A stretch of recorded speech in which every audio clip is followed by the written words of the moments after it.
যদিও আমরা নেপালে আছি এই মুহূর্তে, তবে এখানে দেখেন বাংলাদেশি রেস্টুরেন্ট আছে, হালাল খাবার, হোটেল কক্সবাজার। আপনারা যদি চান নেপালের থামেলের আশেপাশে এই যে এখানে হালাল খাবার, যা আপনি যদি যে বাঙালিরা যে ধরনের খাবার টাবার খায় সেগুলো আপনি এখানে পাবেন। যেন যে একটা আছে বিসমিল্লা রেস্টুরেন্ট, এটাও হালাল খাবার। হ্যাঁ, সো এরকম আরও কিছু হালাল খাবার আমরা সন্ধান করতেছি, যেখানে আমরা মুরগি, গরু, মহিষ এরকম কিছু পাই কিনা। এই যে আরেকটা পেয়ে গেছি, সেটা হচ্ছে আপনার ঢাকা রেস্তোরাঁ, ঢাকা রেস্টুরেন্ট। এখানে সকল প্রকার বাংলাদেশি খাবার পাওয়া যায়। এখানে আসলে কিছুটা মনে হবে যে হ্যাঁ আপনি বাংলাদেশের ফিল পাচ্ছেন। আবার এখানে দেখেন North Bengal hotel and restaurant, আর যেখানে এখানে ঘরোয়া পরিবেশে বাংলাদেশি খাবার পরিবেশন করা হয় এবং সব রকম বাংলা খাবার পাওয়া যায়। সো আমরা এখন চলেন নর্থ বেঙ্গলে গিয়ে লাঞ্চ করি।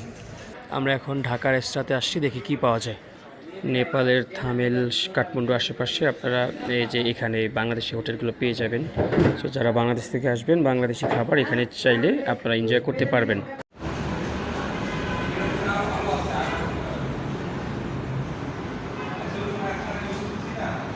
মানে কী পর্ব। সো গাইস, আমরা এসেছি নেপালের কাঠমান্ডুর থামেলের আশেপাশে ঢাকা রেস্টুরেন্টে, যেখানে হচ্ছে আপনার বাংলাদেশি সকল খাবার আপনি পেয়ে যাচ্ছেন। এখানে ডাল আছে, ভাত আছে, মহিষের মাংস, দিস ইজ বেগুন ভর্তা, অ্যান্ড আর জানি কী ভর্তা দেখলাম, আলু ভর্তা, অ্যান্ড আলু ভর্তা, দিস ওয়ান ফিশ, ডাল ভর্তা। ওকে, সো লেটস সি, টেস্ট করি। আর যারা ঢাকাতে বা বাংলাদেশ থেকে আসবেন, আপনারা রিকমেন্ড থাকবে যে বাংলাদেশিদের কাছ থেকে খাওয়ার জন্য আর কি। জি ধন্যবাদ। দেখি আমরা খাওয়া দাওয়া শুরু করি।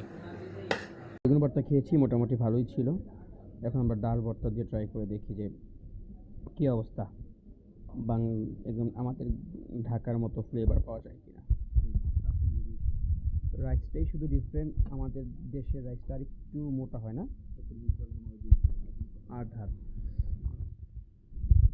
মোটামুটি বেগুন ভর্তা ভালোই ছিল। এবার দেখি যে ডাল,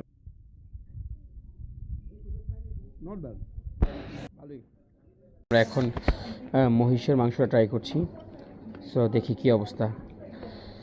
আমরা এর আগে বেগুন ভর্তা মজা ছিল এবং ডাল ভর্তা ভালো ছিল। So little bit of spicy, যারা একদম ঝাল পছন্দ করেন না তারা আবার অ্যাভয়েড করতে পারেন। যেহেতু আমার অত অসুবিধা হয় না, তবে একটু আমার অসুবিধা হয় ঝালে, বাট ওভারঅল ঠিক আছে।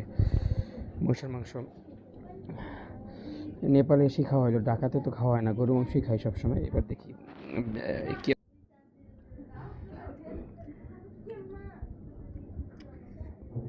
সিমিলার অফ গরু মাংস, ভালোই, টেস্ট গুড।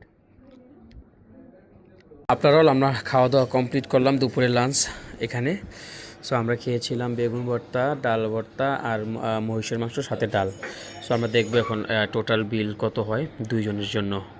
ওকে গাইজ, আপনারা সবাই আসেন, ঢাকা রেস্টুরেন্টে খেয়ে যান।